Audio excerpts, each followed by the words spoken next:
Sam.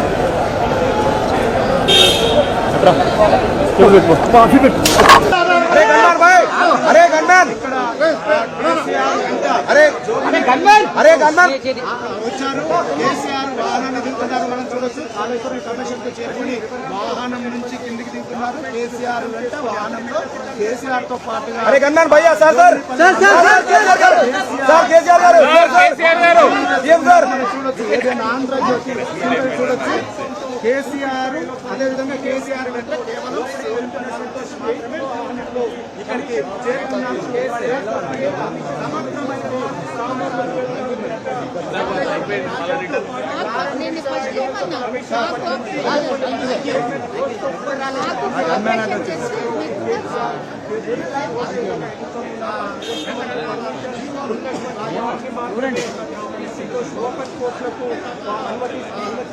కాక ఆఖరికి ముఖ్యమంత్రి గారు పోర్ట్ఫోలియోలు ఇచ్చుదామంటే కూడా ఆయనకు పర్మిషన్ లేదు. ఢిల్లీకి పోయి కూర్చొని పోర్ట్ఫోలియోలు పంచుకునే దౌర్భాగ్య పరిస్థితుల్లో ఇవాళ తెలంగాణ ప్రభుత్వం ఉన్నది. అట్లాంటి చిల్లర ముఖ్యమంత్రి చిల్లర ప్రభుత్వానికి ఇంతకంటే ఎక్కువ తెలివితేటలు ఉంటాయని నేను అనుకోను. కాళేశ్వరమే కాదు, ఇంకా ఎన్ని కుట్రలు చేసినా, ఎన్ని కేసులు పెట్టినా, ఎన్ని కథలు పడ్డా ముఖ్యమంత్రి గారికి నేను ఒకటే గుర్తిస్తా ఉన్నా, నీ 420 హామీలు, నీ 6 గ్యారంటీల నుంచి ప్రజల దృష్టి నువ్వు మరల్చాలని ప్రయత్నం చేసినా మల్ల నీయం ప్రజల తరపున అడుగుతూనే ఉంటాం. నువ్వెన్ని రకాలుగా వేధించినా నిన్ను వదిలిపెట్టాం. నీ కాంగ్రెస్ పార్టీని బొందబెట్టేదాకా వెంటాడుతూనే ఉంటాం. కేసీఆర్ కమిషన్ ముందు పిలవాలి కాబట్టి పిలిచారనుకోవచ్చా? కేసీఆర్ గారు తెలంగాణ చరిత్ర. కేసీఆర్ ను ఇవాళ పిలిచి అది కూడా ఇరిగేషన్ గురించి మాట్లాడటము అంటే ఇది హనుమంతుడి ముందు కుప్పిగంతులు లాంటివి. ఎందుకంటే కేసీఆర్ గారికి ఉన్నంత క్షుణ్ణమైన అవగాహన, వాగులు, వంకలు, నదులు, చెరువులు, వీటి గురించి, ఇరిగేషన్ రంగం గురించి కేసీఆర్ కు ఉన్నంత అవగాహన బహుశా భారతదేశంలోనే ఈరోజు సమకాలీన రాజకీయాల్లో ఏ రాజకీయ నాయకుడు కూడా ఉండదు. మరి అట్లాంటిది కేసీఆర్ గారిని పిలిచి లేదు అడుగుతామంటే హనుమంతుడి ముందు కుప్పిగంతులే అవుతుంది. ముమ్మాటికి నిజాలు అల్టిమేట్ గా తేల్తాయి. ధర్మము న్యాయమే గెలుస్తుంది. అల్టిమేట్ గా కేసీఆర్ గారి పేరు చరిత్రలో సువర్ణాక్షరాలతో తెలంగాణను సాధించిన నాయకుడిగా, తెలంగాణను సస్యశ్యామలం చేసిన నాయకుడిగా చరిత్రలో సువర్ణాక్షరాలతో లిఖించబడుతుంది. ఈ చిల్లర రాజకీయాలు పట్టించుకోకండి. 6 గ్యారంటీలు, 420 హామీల మీదనే మనం అందరం దృష్టి పెడదాం. ఖచ్చితంగా రేవంత్ రెడ్డిని, కాంగ్రెస్ పార్టీని తొందరలోనే ఈ చిల్లర రాజకీయాలు అన్ని ముగిసిన తర్వాత ప్రజాక్షేత్రంలో బట్టలిప్పి నించోబెట్టే విధంగా కార్యాచరణ ఉంటది. దానికి మీ మద్దతు పలకాలని రాష్ట్ర ప్రజలకు రేవంత్ రెడ్డి అనే ఒక చిల్లర నాయకుడు, ఒక చిల్లర వ్యక్తికి కేబినెట్ అంటే అర్థం కాదు, కేబినెట్ ఎట్లా పనిచేస్తుందో అర్థం కాదు. ఎందుకంటే ఆయన ఆలోచనలు వేరు, ఆయన ఎజెండా వేరు. ఆయనకు రాష్ట్ర ప్రయోజనాల కంటే, రైతుల ప్రయోజనాల కంటే రాజకీయ ప్రయోజనాలు, రాక్షస ఆనందము, పైశాచిక ఆనందం ఆయనకు ముఖ్యం. ఆయన చిల్లర పని చేసి బ్యాగులు మోసి జైల్లో పడ్డాడు కాబట్టి మా వాళ్ళని కూడా కొంతమందిని జైల్లో పెట్టాలనేది ఆయన వికృతమైన ఆలోచన తప్ప ఇంకోటి కానే కాదు. నేను చెప్పేదల్లా ఒకటే, అబద్ధం నిజం నిలకడ మీద తెలుస్తుంది. నిజం కడప దాటే లోపల అబద్ధం అంగిలాగేసుకుని ఊరంతా తిరిగి వస్తుంది అన్నట్టు కొన్ని రోజులు కాళేశ్వరం అని, కొన్ని రోజులు ఫోన్ ట్యాపింగ్ అని, కొన్ని రోజులు ఫార్ములా ఈ అని ఏదైతే డ్రామాలు రేవంత్ రెడ్డి ఆడుతా ఉన్నాడో, ఆయన ప్రభుత్వం ఆడుతా ఉందో, ఇవన్నీ కూడా కేవలం ప్రజల దృష్టి మరల్చడానికి చేస్తున్న చిల్లర ప్రయత్నం. 420 హామీలు 6 గ్యారంటీలు అమలు చేయలేని ముఖ్యమంత్రి, చివరికి మంత్రివర్గ విస్తరణ చేయలేని ముఖ్యమంత్రి, చివరికి మంత్రివర్గ విస్తరణ చేసిన పోర్ట్ఫోలియోలు కూడా కేటాయించుకోలేని ఒక అసమర్థ ఫెయిల్యూర్ చీఫ్ మినిస్టర్ ఆయన ఫెయిల్యూర్ ని కప్పిపుచ్చుకోవడానికి చిల్లర ప్రయత్నాలు చేస్తున్నాడు. అంతకంటే మించి ఏం చేసేదేం లేదు. కేసీఆర్ గారితో ఇరిగేషన్ గురించి మాట్లాడడం అంటే హనుమంతుడి ముందు కుప్పిగంతులాగా ఉంటుంది. ఎందుకంటే కేసీఆర్ గారికి సమకాలీన రాజకీయాల్లో భారతదేశంలో ఆయనకున్నంత క్షుణ్ణమైన అవగాహన, నదులు, వాగులు, వంకలు, చెరువులు ఏం చేయొచ్చు అనేది, ఏం చేసి చూపెట్టిందో కూడా కేసీఆర్ నాయకత్వం తెలంగాణ ప్రజల ముందే ఉంది. బ్రహ్మాండంగా తెలంగాణను 1,00,00,000 ఎకరాల మాగాణం చేసి వరిధాన్యం ఉత్పత్తిలో పంజాబ్ ను, హర్యానాను దాటిపోయి తెలంగాణ అనే కరువు పాలిత ప్రాంతాన్ని ఇవాళ భారతదేశంలో అగ్రభాగాన్ని నిలబెట్టినందుకు కేసీఆర్ గారికి నోటీసులు ఇస్తారా? లేదా ప్రపంచంలోనే అతిపెద్ద లిఫ్ట్ ఇరిగేషన్ ప్రాజెక్టును 4 ఏళ్లలో ప్రజాస్వామ్య భారతదేశంలో కట్టినందుకు మీరు నోటీసులు ఇస్తారా? దేనికి ఇస్తారు కేసీఆర్ కు నోటీసులు? అన్ని చర్చలు కూడా ఇవాళ కమిషన్ ముందు జరుగుతాయి. ఎన్ని ప్రశ్నలు అడిగినా వాటికి సమాధానాలు సమర్థవంతంగా మేము చెప్తాము. ఇప్పటికే హరీష్ రావు గారి ప్రజెంటేషన్ తోనే కాంగ్రెస్, బీజేపీ నాయకులు ఫ్యూజులు ఎగిరిపోయినాయి. ప్రజలకు కూడా మొత్తం వాస్తవాలు అర్థమైపోయినాయి. వాడు కొత్తగా చెప్పడానికి కానీ మరి అడగడానికి కానీ వాస్తవంగా ఏం లేదు. కానీ సాంకేతికంగా పిలవాలి కాబట్టి పిలిచుడని నేను అనుకుంటాను. రేవంత్ రెడ్డి వాళ్ళ మామ దగ్గర కూర్చుంటే మంచిది. పిల్లనిచ్చిన మామ దగ్గర రేవంత్ రెడ్డి 5 నిమిషాలు కూర్చొని బుద్ధి జ్ఞానం తెచ్చుకుంటే మంచిది. సూదిని పద్మారెడ్డి గారు, గీత గారి తండ్రి, వారు చెప్పినారు 94,000 కోట్ల ఖర్చైన ప్రాజెక్టులో 1,00,000 కోట్ల అవినీతి అనేది ఒక తెలివి తక్కువ అంటాడన్నాడు. మరి ఆ తెలివి తక్కువ ఆయన అల్లుడు, మా కర్మగాలి. ఆ తెలివి తక్కువ ఇలా ఈ రాష్ట్రానికి ముఖ్యమంత్రి. కాబట్టి మేమనేది ఏంటంటే రేవంత్ రెడ్డి గారు ముందు పోయి వాళ్ళ మామగారి దగ్గర కూర్చొని కొన్ని పాఠాలు నేర్చుకుంటే మంచిది. కాళేశ్వరం ప్రాజెక్టు విచారణ పూర్తిగా అయిపోయిన తరుణంలో మళ్ళీ 2 నెలలు పొడిగించి కేసీఆర్ ను ఇటు హరీష్ రావును పెంచినటువంటి సందర్భం కనిపించింది. దీన్ని ఎట్లా చూస్తుంది? ఖచ్చితంగా కక్ష సాధింపు, రాజకీయ వేధింపు తప్ప ఇందులో ఏమీ లేదు. నిజం నిలకడ మీద తేలుతుంది. ముమ్మాటికి అల్టిమేట్ గా ప్రజాక్షేత్రంలో, న్యాయస్థానాల్లో ఎక్కడెక్కడైతే ఇవాళ ఈ విచారణను, ఈ వేధింపులను ప్రజలు గమనిస్తున్నారో, 1,00,00,000 ఎకరాల మాగాణం చేసి పంజాబ్ ను, హర్యానాను దాటే విధంగా తెలంగాణలో వ్యవసాయ ఉత్పత్తి పెంచిన కేసీఆర్ గారి మీద వేధింపుకు పాల్పడితే తప్పకుండా ప్రజాక్షేత్రంలో ప్రజలు బుద్ధి చెప్తారు. 1.5 కాలంగా ఒక ప్రాజెక్టు డిపిఆర్ గానీ, కనీసం శంకుస్థాపన గానీ, ఒక ఇటుక పెట్టి కట్టే దాఖలాలు లేవు. ఎట్లా చూస్తారు కాంగ్రెస్ పార్టీ? ఎట్లా చూసేదేముంది? ఇటు కూలగొట్టడానికి వచ్చింది తప్ప కట్టనికి రాలేదు. ఈ పేదల ఇండ్లు కూలగొట్టడం, ఇట్లాంటి ప్రాజెక్టులు కూలగొట్టడం, విధ్వంసకరమైన ఆలోచనలు, రాజకీయ వేధింపులు, కక్ష సాధింపు తప్ప ఈ సన్నాసికి ఏమి చేత కాదని అర్థమవుతా ఉంది. అందులో అర్థం కాకపోవడానికి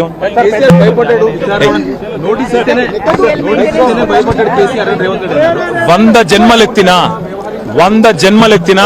రేవంత్ రెడ్డి అనే చిల్లరగానికి కేసీఆర్ గొప్పతనం అర్థం కాదు. రేవంత్ రెడ్డి గురువు, ఆయన జేజమ్మతోనే కొట్లాడినోడు కేసీఆర్.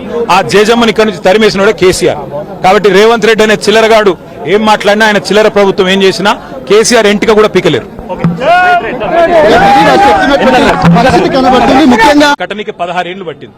కానీ అదే కాళేశ్వరం తెలంగాణకు బీళ్లతోని పూర్తి స్థాయిలో ఆనాడు ఎండిపోయిన తెలంగాణకు మాగాణంగా మార్చడానికి, 1,00,000 ఎకరాలకు నీళ్లు ఇవ్వడానికి కేసీఆర్ గారి నాయకత్వంలో 10 ఏళ్ల పాటు జరిగిన ఒక భగీరథ ప్రయత్నంలో భాగమే కాళేశ్వరం ప్రాజెక్టు. కాళేశ్వరం అంటే ఆషామాషి ప్రాజెక్టు కాదు, ఒక భగీరథ ప్రయత్నం. తెలంగాణలో కేవలం 4 ఏళ్ల కాలంలోనే మరి 45 లక్షల ఎకరాలకు నీళ్లు ఇచ్చే ఒక అద్భుతమైన ప్రాజెక్టు నిర్మాణం చేస్తే, అందులో 100 అంకాలుంటే, 100 కంపోనెంట్లుంటే, ఒక్క బ్యారేజీలో 2 పిల్లర్లకు, అది కూడా ఈ కాంగ్రెస్ విధవులు చేసిన పని అనేది నాకు ఈ రోజు కూడా బలమైన నమ్మకం. మరి ఇవాళ భూకంపం 7+ భూకంపం వచ్చినా అక్కడ తట్టుకొని నిలబడ్డది మేడిగడ్డ. అట్లాంటి మేడిగడ్డను, అట్లాంటి కాళేశ్వరాన్ని చిల్లర రాజకీయాల కోసం, రైతుల ప్రయోజనాలు పక్కకు పెట్టి, రాష్ట్ర ప్రయోజనాలు పక్కకు పెట్టి, రాజకీయ ప్రయోజనాలే ముఖ్యంగా కాంగ్రెస్, బీజేపీ ఆడుతున్న చిల్లర నాటకానికి తెరదించే రోజు ఈ రోజే కాబోతున్నది. కేసీఆర్ గారు అన్ని కూడా స్పష్టంగా కమిషన్ ముందు ఏ రకంగా ఈ నిర్ణయాలు జరిగినాయి అనేది ప్రజాస్వామ్యబద్ధంగా చెప్తారు. ఆ తర్వాత తప్పకుండా మాకు విశ్వాసం ఉంది, ప్రజాక్షేత్రంలో గాని, న్యాయస్థానాల్లో గాని తప్పకుండా ధర్మం, న్యాయమే గెలుస్తుంది. రాజకీయం కాకపోతే ఏముందండి? 420 హామీలు ఇచ్చిన ఒక చిల్లర పార్టీ, ఒక చిల్లర ముఖ్యమంత్రి, గవర్నమెంట్ నడపచాతగాక ఆఖరికి ముఖ్యమంత్రి గారు పోర్ట్ఫోలియోలు ఇచ్చుదామంటే కూడా ఆయనకు పర్మిషన్ లేదు. ఢిల్లీకి పోయి కూర్చొని పోర్ట్ఫోలియోలు పంచుకునే దౌర్భాగ్య పరిస్థితుల్లో ఇంతకంటే ఎక్కువ తెలివితేటలు ఉంటాయని నేను అనుకోను. కాళేశ్వరమే కాదు, ఇంకా ఎన్ని కుట్రలు చేసినా, ఎన్ని కేసులు పెట్టినా, ఎన్ని కథలు పడ్డా ముఖ్యమంత్రి గారికి నేను ఒకటే గుర్తు చేస్తా ఉన్నా, నీ 420 హామీలు, నీ 6 గ్యారంటీల నుంచి ప్రజల దృష్టి నువ్వు మరల్చాలని ప్రయత్నం చేసినా మల్ల నీయం ప్రజల తరపున అడుగుతూనే ఉంటాం. నువ్వెన్ని రకాలుగా వేధించినా నిన్ను వదిలిపెట్టాం. నీ కాంగ్రెస్ పార్టీని బొందబెట్టేదాకా వెంటాడుతూనే ఉంటాం. కేసీఆర్ గారు తెలంగాణ చరిత్ర. కేసీఆర్ ను ఇవాళ పిలిచి అది కూడా ఇరిగేషన్ గురించి మాట్లాడటము అంటే ఇది హనుమంతుడి ముందు కుప్పిగంతులు లాంటివి. ఎందుకంటే కేసీఆర్ గారికి ఉన్నంత క్షుణ్ణమైన అవగాహన, వాగులు, వంకలు, నదులు, చెరువులు, వీటి గురించి, ఇరిగేషన్ రంగం గురించి కేసీఆర్ కు ఉన్నంత అవగాహన బహుశా భారతదేశంలోనే ఈరోజు సమకాలీన రాజకీయాల్లో ఏ రాజకీయ నాయకుడు కూడా ఉండదు. మరి అట్లాంటిది కేసీఆర్ గారిని పిలిచి లేదు అడుగుతామంటే హనుమంతుడి ముందు కుప్పిగంతులే అవుతుంది. ముమ్మాటికి నిజాలు అల్టిమేట్ గా తేల్తాయి. ధర్మము న్యాయమే గెలుస్తుంది. అల్టిమేట్ గా కేసీఆర్ గారి పేరు చరిత్రలో సువర్ణాక్షరాలతో తెలంగాణను సాధించిన నాయకుడిగా, తెలంగాణను సస్యశ్యామలం చేసిన నాయకుడిగా చరిత్రలో సువర్ణాక్షరాలతో లిఖించబడుతుంది. ఈ చిల్లర రాజకీయాలు పట్టించుకోకండి. 6 గ్యారంటీలు, 420 హామీల మీదనే మనం అందరం దృష్టి పెడదాం. ఖచ్చితంగా రేవంత్ రెడ్డిని, కాంగ్రెస్ పార్టీని తొందరలోనే ఈ చిల్లర రాజకీయాలు అన్ని ముగిసిన తర్వాత ప్రజాక్షేత్రంలో బట్టలిప్పి నించోబెట్టే విధంగా కార్యాచరణ ఉంటది. దానికి మీ మద్దతు పలకాలని రాష్ట్రపతిని కోరారు. రేవంత్ రెడ్డి అనే ఒక చిల్లర నాయకుడు, ఒక చిల్లర వ్యక్తికి కేబినెట్ అంటే అర్థం కాదు, కేబినెట్ ఎట్లా పనిచేస్తుందో అర్థం కాదు. ఎందుకంటే ఆయన ఆలోచనలు వేరు, ఆయన ఎజెండా వేరు. ఆయనకు రాష్ట్ర ప్రయోజనాల కంటే, రైతుల ప్రయోజనాల కంటే రాజకీయ ప్రయోజనాలు, రాక్షస ఆనందము, పైశాచిక ఆనందం ఆయనకు ముఖ్యం. ఆయన చిల్లర పని చేసి బ్యాగులు మోసి జైల్లో పడ్డాడు కాబట్టి మా వాళ్ళని కూడా కొంతమందిని జైల్లో పెట్టాలనేది ఆయన వికృతమైన ఆలోచన తప్ప ఇంకోటి కానే కాదు. నేను చెప్పేదల్లా ఒకటే, అబద్దం నిజం నిలకడ మీద తెలుస్తుంది. నిజం కడప దాటే లోపల అబద్దం అంగిలాగేసుకుని ఊరంతా తిరిగి వస్తుంది అన్నట్టు కొన్ని రోజులు కాళేశ్వరం అని, కొన్ని రోజులు ఫోన్ ట్యాపింగ్ అని, కొన్ని రోజులు ఫార్ములా ఈ అని ఏదైతే డ్రామాలు రేవంత్ రెడ్డి ఆడుతా ఉన్నాడో, ఆయన ప్రభుత్వం ఆడుతా ఉందో, ఇవన్నీ కూడా కేవలం ప్రజల దృష్టి మరల్చడానికి చేస్తున్న చిల్లర ప్రయత్నం. 420 హామీలు, 6 గ్యారంటీలు అమలు చేయలేని ముఖ్యమంత్రి, చివరికి మంత్రివర్గ విస్తరణ చేయలేని ముఖ్యమంత్రి, చివరికి మంత్రివర్గ విస్తరణ చేసిన పోర్ట్ఫోలియోలు కూడా కేటాయించుకోలేని ఒక అసమర్థ ఫెయిల్యూర్ చీఫ్ మినిస్టర్. ఆయన ఫెయిలియర్ ని కప్పిపుచ్చుకోవడానికి చిల్లర ప్రయత్నాలు చేస్తున్నాడు. అంతకంటే మించి ఏం చేసేదేం లేదు. కేసీఆర్ గారితో ఇరిగేషన్ గురించి మాట్లాడడం అంటే హనుమంతుడి ముందు కుప్పిగంతులాగా ఉంటుంది. ఎందుకంటే కేసీఆర్ గారికి సమకాలీన రాజకీయాల్లో భారతదేశంలో ఆయనకున్నంత క్షుణ్ణమైన అవగాహన, నదులు, వాగులు, వంకలు, చెరువులు ఏం చేయొచ్చు అనేది, ఏం చేసి చూపెట్టిందో కూడా కేసీఆర్ నాయకత్వం తెలంగాణ ప్రజల ముందే ఉంది. బ్రహ్మాండంగా తెలంగాణను 1,00,00,000 ఎకరాల మాగాణం చేసి వరిధాన్యం ఉత్పత్తిలో పంజాబ్ ను, హర్యానాను దాటిపోయి తెలంగాణ అనే కరువు పాలిత ప్రాంతాన్ని ఇవాళ భారతదేశంలో అగ్రభాగాన్ని నిలబెట్టినందుకు కేసీఆర్ గారికి నోటీసులు ఇస్తారా? లేదా ప్రపంచంలోనే అతిపెద్ద లిఫ్ట్ ఇరిగేషన్ ప్రాజెక్టును 4 ఏళ్లలో ప్రజాస్వామ్య భారతదేశంలో కట్టినందుకు మీరు నోటీసులు ఇస్తారా? దేనికి ఇస్తారు కేసీఆర్ కు నోటీసులు? అన్ని చర్చలు కూడా ఇవాళ కమిషన్ ముందు జరుగుతాయి. ఎన్ని ప్రశ్నలు అడిగినా వాటికి సమాధానాలు సమర్థవంతంగా మేము చెప్తాము. ఇప్పటికే హరీష్ రావు గారి ప్రజెంటేషన్ తోనే కాంగ్రెస్, బీజేపీ నాయకులు ఫ్యూజులు ఎగిరిపోయినాయి. ప్రజలకు కూడా మొత్తం వాస్తవాలు అర్థమైపోయినాయి. వాడు కొత్తగా చెప్పడానికి గానీ, మరి అడగడానికి గానీ వాస్తవంగా ఏం లేదు. కానీ సాంకేతికంగా పిలవాలి కాబట్టి పిలుచుడని నేను అనుకుంటాను. రేవంత్ రెడ్డి వాళ్ళ మామ దగ్గర కూర్చుంటే మంచిది. పిల్లనిచ్చిన మామ దగ్గర రేవంత్ రెడ్డి 5 నిమిషాలు కూర్చొని బుద్ధి జ్ఞానం తెచ్చుకుంటే మంచిది. సూదిని పద్మారెడ్డి గారు, గీత గారి తండ్రి, వారు చెప్పినారు 94,000 కోట్ల ఖర్చైన ప్రాజెక్టులో 1,00,000 కోట్ల అవినీతి అనేది ఒక తెలివి తక్కువడే అంటాడన్నాడు. మరి ఆ తెలివి తక్కువ ఆయన అల్లుడు, మా కర్మగాలి. ఆ తెలివి తక్కువ ఇలా ఈ రాష్ట్రానికి ముఖ్యమంత్రి. కాబట్టి మేమనేది ఏంటంటే రేవంత్ రెడ్డి గారు ముందు పోయి వాళ్ళ మామగారి దగ్గర కూర్చొని కొన్ని పాఠాలు నేర్చుకుంటే మంచిది. ఖచ్చితంగా కక్ష సాధింపు, రాజకీయ వేధింపు తప్ప ఇందులో ఏమీ లేదు. నిజం నిలకడ మీద తేలుతుంది. ముమ్మాటికి అల్టిమేట్ గా ప్రజాక్షేత్రంలో, న్యాయస్థానాల్లో ఎక్కడెక్కడైతే ఇవాళ ఈ విచారణను, ఈ వేధింపులను ప్రజలు గమనిస్తున్నారో, 1,00,00,000 ఎకరాల మాగాణం చేసి పంజాబ్ ను, హర్యానాను దాటే విధంగా తెలంగాణలో వ్యవసాయ ఉత్పత్తి పెంచిన కేసీఆర్ గారి మీద వేధింపుకు పాల్పడితే తప్పకుండా ప్రజాక్షేత్రంలో ప్రజలే బుద్ధి చెప్తారు. ఏడాదిన్నర కాలంగా ఒక ప్రాజెక్టు డిపిఆర్ గానీ, కనీసం శంకుస్థాపన గానీ, ఒక ఇటుక పెట్టి కట్టే దాఖలాలు లేవు. ఎట్లా చూస్తారు కాంగ్రెస్ పార్టీ? ఎట్లా చూసేదేముంది? ఇటు కూలగొట్టడానికి వచ్చింది తప్ప కట్టనికి రాలేదు. ఈ పేదల ఇండ్లు కూలగొట్టడం, ఇట్లాంటి ప్రాజెక్టులు కూలగొట్టడం, విధ్వంసకరమైన ఆలోచనలు, రాజకీయ వేధింపులు, కక్ష సాధింపు తప్ప ఈ సన్నాసికి ఏమి చేత కాదని అర్థమవుతా ఉంది. అందులో అర్థం కాకపోవడానికి 100 జన్మలెత్తినా రేవంత్ రెడ్డి అనే చిల్లరగానికి కేసీఆర్ గొప్పతనం అర్థం కాదు. రేవంత్ రెడ్డి గురువు, ఆయన జేజమ్మతోనే కొట్లాడినోడు కేసీఆర్.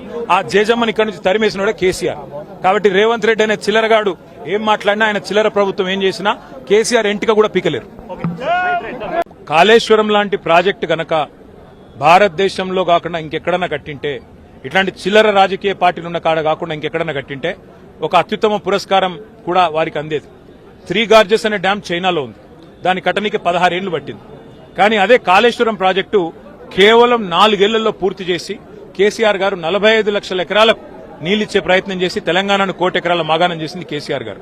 అందుకే ఈ రోజు కేసీఆర్ గారి మీద ఏదైతే కక్ష సాధింపు చర్యలు బీజేపీ కాంగ్రెస్ కలిసి చేస్తున్నాయో, దున్నపోతు ఈ నిందని ఒకడంటే దుడ్డను కట్టేయమని ఇంకోడన్నట్టు 100 కంపోనెంట్లుండే కాళేశ్వరం ప్రాజెక్టులో ఒక్క కంపోనెంట్ లో ఒక్క మేడిగడ్డ బరాజ్లో 2 పిల్లర్లకు పగుళ్లు వస్తే అది కూడా కాంగ్రెస్ వాళ్ళే లుచ్చాపనం చేసి ఉంటారని నా నమ్మకం. ఈ రోజు కూడా ఖచ్చితంగా మరి ఇవాళ కేసీఆర్ గారిని బద్నాం చేయాలనే కుట్ర ఏదైతే కాంగ్రెస్ బీజేపీ చేస్తున్నదో, ఇది కమిషన్ ముందు కూడా విచారణలో నిజాలు బయటకు వస్తాయి. మేము చేసిన తప్పేమీ లేదు. అట్లాగే రేపు ప్రజాక్షేత్రంలో కూడా తప్పకుండా ప్రజలు తిరుగులేని విధంగా ఈ పార్టీలకు సమాధానం ఇస్తారనేది మా నమ్మకం.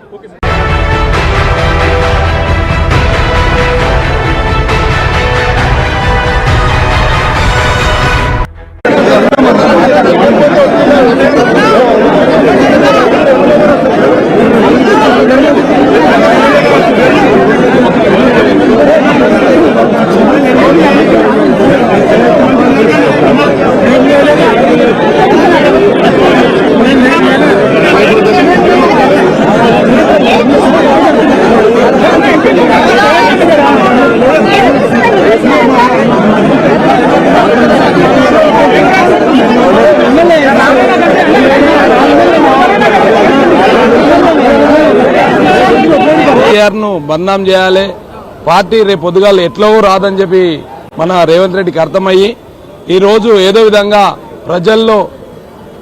ప్రజల మైండ్ డైవర్ట్ చేయనీకే రేపు వచ్చే స్థానిక ఎన్నికల్లో లబ్ధి పొందాలని చూస్తున్నాడు. ప్రజలకు మొత్తం అర్థమైంది. నువ్వు 6 గ్యారంటీలు ఏదైతే ఇచ్చినవో అదంతా ఫెయిల్యూర్ అయ్యి ఈరోజు పబ్లిక్ అంతా గమనిస్తున్నారు. ఈరోజు కాళేశ్వరం ప్రాజెక్టు తోటి తెలంగాణకు ఎంత లాభం ఉందో మన సుప్రీంకోర్టు కూడా చెప్పింది. అయినా కూడా మన గౌరవ ముఖ్యమంత్రి గారికి అది కూడా అర్థమైతలేదు. ఎంతసేపు ఆయనకు వేరే సబ్జెక్ట్ లేదు. ఏదో విధంగా కాళేశ్వరం తప్ప కేసీఆర్ మిన్ని అడగడానికి వేరే లేదు కాబట్టి కేసీఆర్ అనే ప్రాజెక్టు ముంగలేసుకొని ఏదో కాలయాపన చేస్తున్నాడు. ఇవాళ ప్రజల మైండ్ డైవర్ట్ చేయనీకినే ఇదంతా పాలిటిక్స్ డ్రామా ఆడుతున్నాడు. ప్రజలు అన్ని గమనిస్తున్నారు. నువ్వు ఎన్ని నోటీసులు ఇచ్చినా, ఎన్ని కోర్టులు తిరిగినా క్లీన్ చిట్ ఈ రోజు కేసీఆర్ గారికే ఉన్నది. రేపు రాబోయే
దానికి సంబంధించిన ప్రతి డాక్యుమెంట్ ఎవిడెన్స్ కూడా నేను పంపించాను చేశాను. అందజేసిన వాటన్నిటి కూడా మీకు తీసుకొచ్చారు. మనం చూస్తున్నాం బయటికి వస్తున్నారు.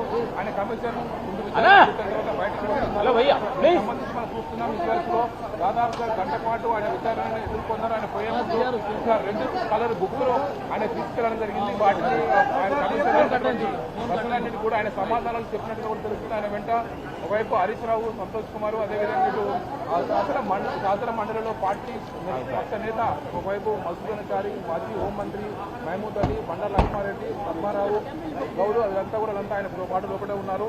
దీంతో ఈరోజు కమిషన్ విచారణతో ముగిసింది. మళ్ళీ ఫర్దర్గా ఏం జరుగుతుందని కూడా కమిషన్ కేసీఆర్ విచారణతోనే కూడా ఈ కమిషన్ ముగుస్తుందని చెప్పేసి అంతా భావిస్తున్నారు. మనం చూస్తున్నాం కేసీఆర్ బీఆర్కే భవన్ నుండి బయటికి వెళ్తున్నారు. ఆయన వెంట పార్టీ కార్యకర్తలు, నాయకులంతా కూడా తరలి వెళ్తున్నారు. బయట ఒకవైపు వేలాది మంది పార్టీ కార్యకర్తలు, నాయకులంతా కూడా కేసీఆర్ కోసం బయట ఎదురు చూస్తూ ఉన్నారు. వారందరూ కూడా ఆయనకు అభివాదం చేసి వెళ్లే అవకాశం కనబడుతుంది. మనం చూస్తున్నాము కేసీఆర్ రాష్ట్ర వరకు ఉదయం నుంచి కూడా వందలాది వేలాది మంది పార్టీ నాయకులు కార్యకర్తలంతా కూడా బయట వెయిట్ చేస్తారు. వచ్చిన వాళ్ళందరూ కూడా పోలీసులు అందరూ కూడా వారిని నియంత్రించారు. ఇప్పుడు చూస్తున్నాము ఇప్పుడు ఈ కేసీఆర్ వెంట చూస్తున్నాము పార్టీ నాయకులు కార్యకర్తలు వారంతా కూడా వెళ్తూ ఉన్నారు. ఇంకోటి పార్టీకి సంబంధించిన